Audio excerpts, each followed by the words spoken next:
All right.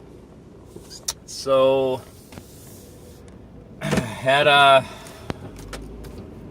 had a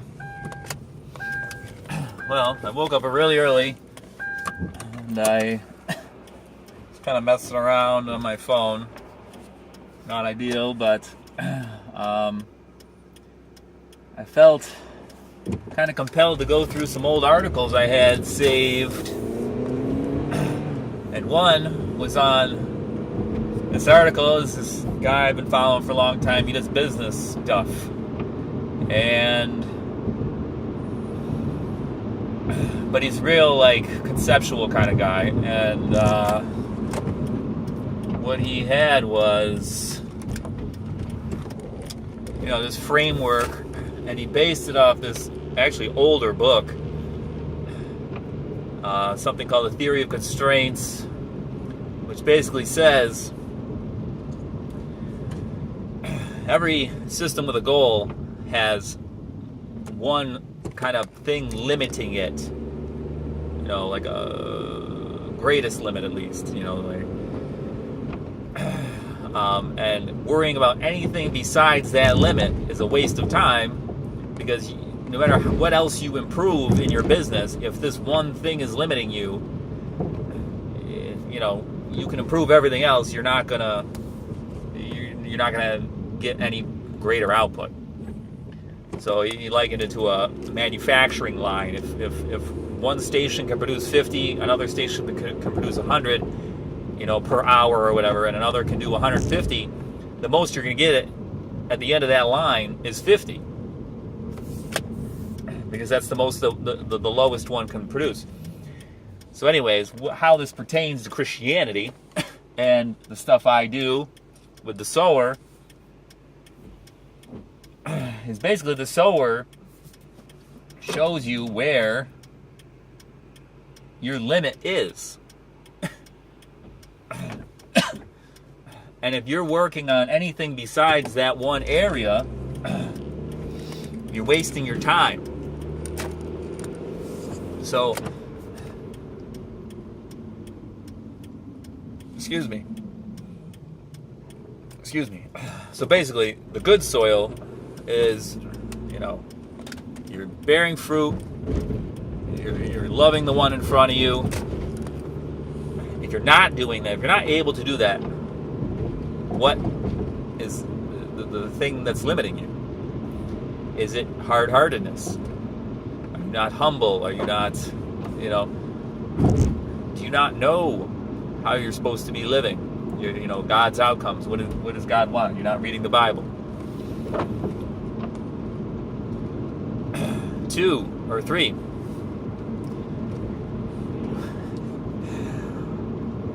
The thorns. Are there things in your life that are preventing you from really focusing on, the person in front of you? Are you too wrapped up in your own stuff that you can't, and you might not be ideal in all of them, but if you're better at 2 than the other, and there's the one that's really holding you back, that's the one you need to focus on. Fix that limit. For me, I think it's my thorns. I'm always, it's the logistics of my life that always get me,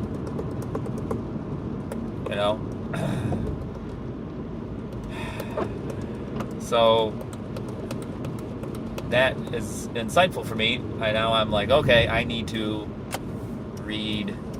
I need to focus just on that and stop worrying about the other 2. I'm still going to keep reading the Bible and praying. That's not the answer there. But those can be those are good, I think. I pray. I'm not a,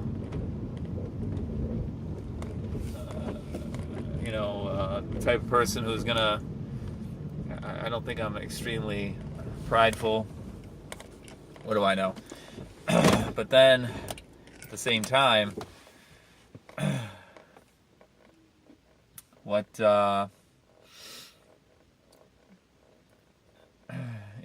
Same thing with the Bible. I feel like I know enough of the Bible that I know what I'm supposed to be doing. So just reading a little Bible every day and praying every day.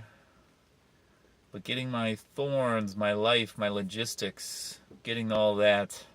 And then within that, it's like, okay, within thorns, where's the limit within there? Is it relationships, job, money, time management, physical needs, emotional needs, structural needs, which is like that's relationships, but also just like time management, chores, commitments, stuff like that. Where do I get bogged down? How do I fix that? So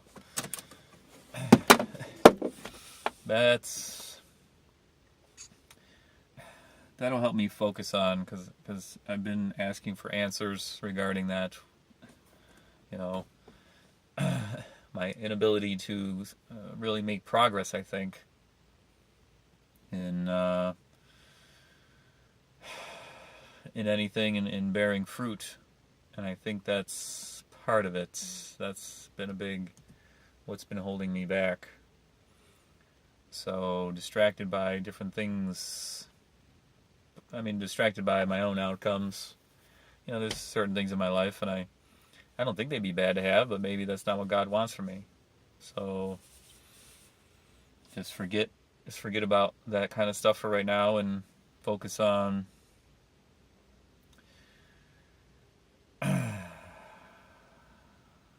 you just ask yourself, okay, what is the limit?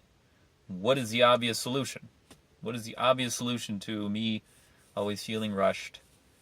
And I've been getting that answer by just not obsessing about all the little things that I feel. I try to get as much done as I can in a day, and it's more like, okay, what do I absolutely have to do? And then, fix that. Just get that done, and then everything else is gravy. All right. God bless.